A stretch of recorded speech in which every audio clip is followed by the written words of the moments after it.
nagpagawas ang IBP sa atong statement no nga Mm. atong gi-condemn no gikondenar sa IBP ug sa tibuok ka grupo sa mga abogado ang gibuhat nga pagpatay kang Kyle Antatico Mm.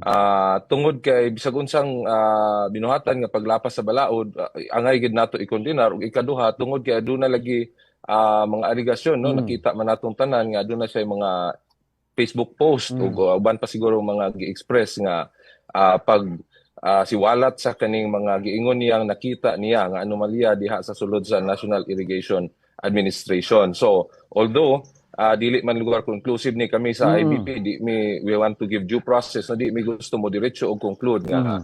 ang iyang pagkamatay tungod niadto apan the fact alone nga dunay mga posibleng motibo angay gayod na siya imbestigahan. Busa ang IBP nag-aghat sa atong mga law enforcement agencies, ang NBI, ang PNP, nga atong imbestigahan og insakto og paspas aron mahibaw-an na nato kung unsay tinuod nga rason nga nung gipatay si Kyle Antatico.